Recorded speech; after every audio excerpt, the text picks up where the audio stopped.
817th Street was the first office asset in Washington, D.C. to trade, meaning to sell, at more than $1,000 per square foot. So 817th Street is one of the assets we use in my class to talk about how buyers look at real estate. And so 817th Street at one point in time was the most valuable office asset in Washington, D.C. on a per square foot basis. It was the first office asset in Washington, D.C. to sell for more than $1,000 a square foot. And so the question I have for you is, well, why? What is it about this asset that caused it to be the most valuable office asset in Washington, D.C. on a per foot basis? So the first thing we always do is we start with just the map, right? So here's our asset right here. And one of the reasons why is look at the location, right? You've got two metro stations, Farragut North and Farragut West.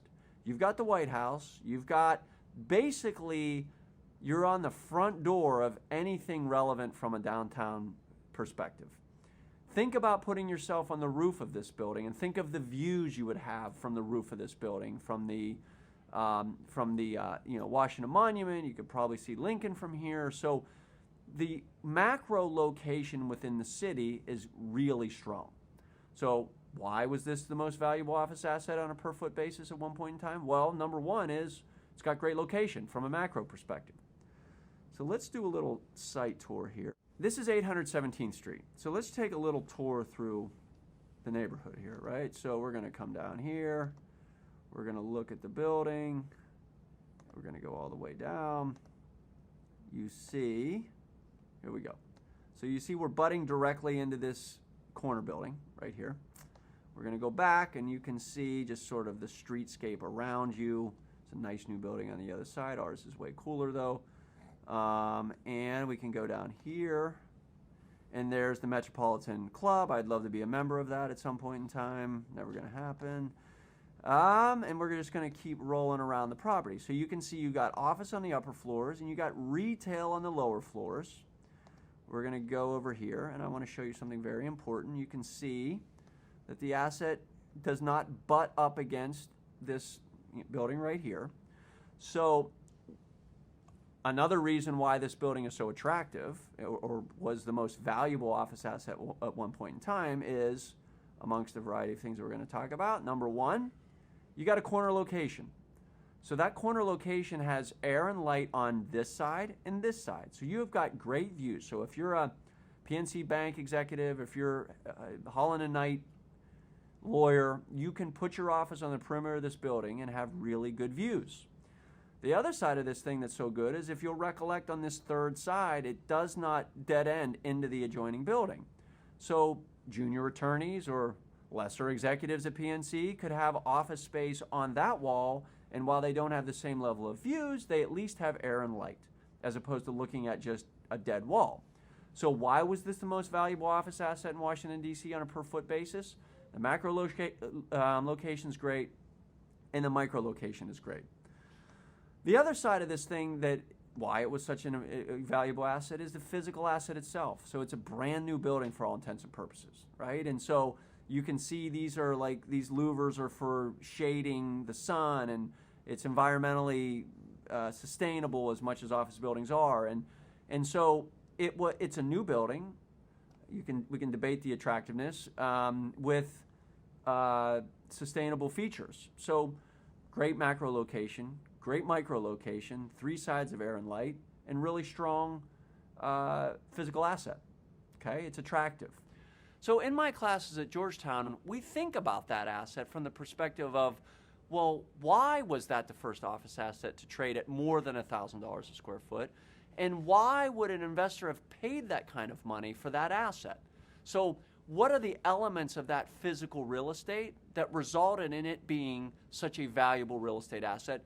Said another way, why was it the most valuable office asset in the entire gateway market of Washington, D.C.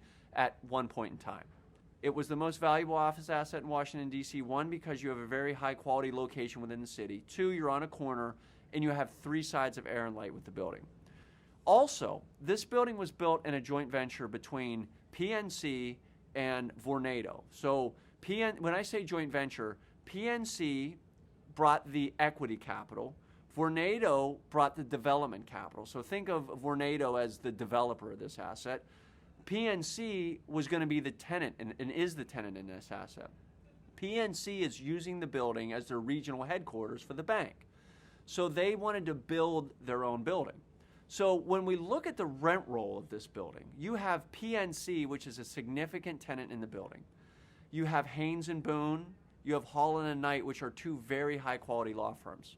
Said slightly differently, another reason why this was a very valuable office asset in Washington, D.C. is the rent roll quality was exceptional. All that means is the tenants that you have in the building have a high probability of paying their rent.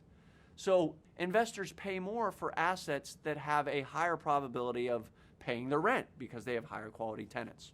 So why was this the most valuable office asset in Washington, D.C.? Great location within the city, great corner location, very high quality rent roll.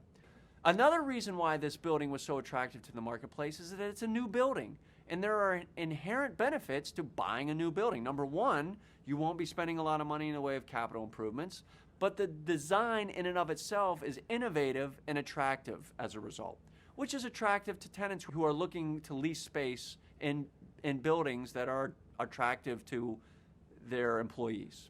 Another reason this was such a valuable office asset is this. In my prior employer, there was an individual who said, I only want to own 100 office assets in the entire country. So think about that for 1 minute. In the entire United States of America, this one individual said, I only want to own 100 of those assets. And this likely would have been of those 100 assets. Now, if you think about, of those 100 assets, how many are available for sale at any one time? The answer is probably not many. The answer is probably 1 or 2. So if you have a building that is in that category of quality, that means that the investor community is going to aggressively come in and bid that asset. So you have a lot of high quality investors that are well capitalized that want that asset, which consequently there's a scarcity premium that is attributed to that asset because there's so few of them available. So as a result of this scarcity of that product, there's a supply limitation on that product that's available for acquisition, and an immense amount of demand. When you have the demand outstripping the supply, that causes the price to go up. 817th Street is a perfect example to think about how a buyer would evaluate a real estate asset and what makes a real estate asset truly valuable to the buyer community.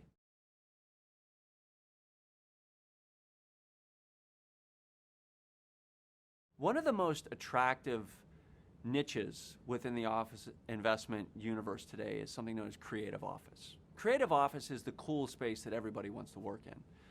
Companies are desiring to locate there because young people want to work there. So when they're thinking about attracting the highest quality workforce that they can possibly attract, the physical environment with the individuals and the companies work is really important. So there's another example in Washington, D.C. of a property known as Terrell Place. The unique aspect of that building at one point in time is that building signed 2 of the larger leases in the entire city at the same building, one to Facebook and one to Yelp. What I found so interesting about that is Washington, D.C. has an extensive amount of available office space from which to choose from as a tenant. So you have Facebook and Yelp who could pick from any number of opportunities around the entire city. They both wound up at the same building. And I think that's interesting and illustrative of this desire to be in creative and cool space, because Terrell Place is an old building that was a law firm building that is architecturally interesting, relevant, and cool. That building has been retrofitted into authentic creative office. So you have the exposed ductwork, the exposed brick, it's cool. And so consequently, these Facebooks of the world, Yelps of the world say, I want to be in places where we can attract tenants. I want to be in places where we can attract employees. And so as a result, 2 of these entities that could have been anywhere chose that same building, which I think is very illustrative of where the office tenant's mind is today. And consequently, the office investor's mind, because if that's where the vast majority of the tenant demand is, the appetite from the buyer community is, I want to be buying that kind of product. And when you have that circumstance, you have the demand for that product outstripping the availability of that product, which causes the value of the assets to go up.